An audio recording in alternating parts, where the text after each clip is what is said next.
Bonjour à tous les amis, j'espère que vous allez bien. Très heureux de vous retrouver pour ce LNDJ mercredi 14 septembre. Quelle baisse hier on a eu sur les marchés, incroyable baisse.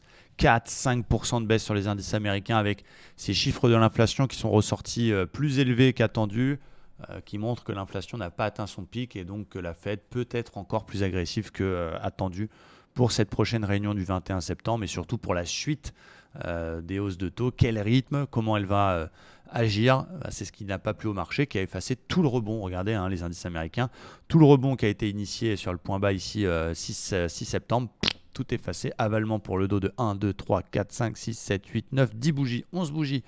Incroyable. Donc dégueulasse vraiment.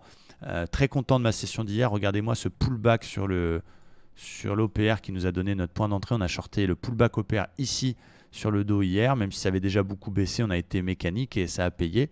C'est cool. Donc là, bien sûr, pour aujourd'hui, le flux reste baissier, mais attention, on est sur un petit niveau qui tient autour des 31 150. Ça a été déjà support en juillet, ça a été support avant le rebond début septembre, et là, c'est encore support. Donc le marché récupère, il a la gueule de bois, il a pris cher, très certainement excessif cette baisse d'hier. C'était 1600 points de baisse du côté du Dow Jones. Donc il est logique que ça récupère un petit peu l'excès. Mais attention à ne pas vouloir jouer le Superman et acheter le couteau qui tombe en essayant de payer le plus bas, même si c'est intéressant. Moi, je vais rester quand même plutôt sur un biais vendeur puisque le flux est baissier. Mais vraiment être très prudent parce que je sais que ce genre de session, le lendemain d'une grosse baisse comme ça, c'est un peu bizarre. Donc il y avait un drapeau ce matin, mais qui est déjà cassé par le haut, donc qui est moins intéressant. Je vais surveiller deux choses. Je vais surveiller le 61,8 daily de toute la baisse qui a été de toute la hausse qui a été cassée, rebond, recassé. Donc je vais le surveiller, pas essayer forcément d'acheter ce marché parce que je pense pas qu'il va tout rattraper, mais bon, sait-on jamais. Mais essayer de voir ce qui va se passer sur le 61,8, on va voir, on va surveiller cette zone là. Donc je vais mettre cette zone sur alerte vers les 500 pour voir ce qui va se passer cet après-midi. Essayer de travailler une petite vente sur un rebond, donc soit dans cette zone, soit un tout petit peu plus haut, peut-être 700, voir ce qui va se passer sur les niveaux.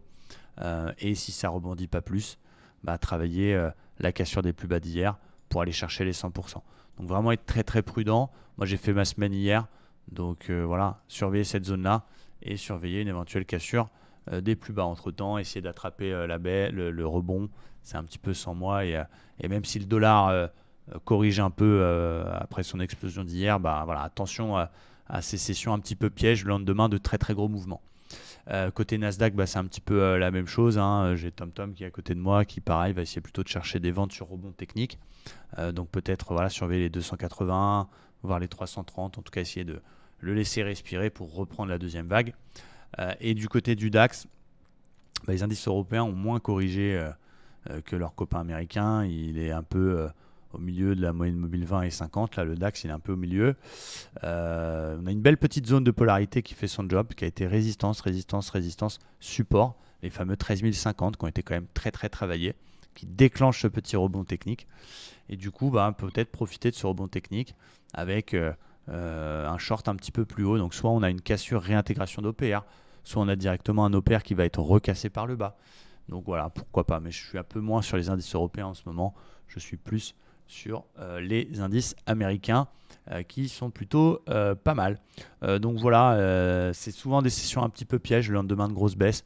On se dit naturellement, ça a beaucoup baissé, ça peut que rebondir. Donc au départ, les particuliers débutants vont essayer absolument d'acheter cette baisse. Moi, je vais essayer de suivre le flux, mais on va aussi peut-être s'imaginer que ça peut reperdre 5% aujourd'hui à tort.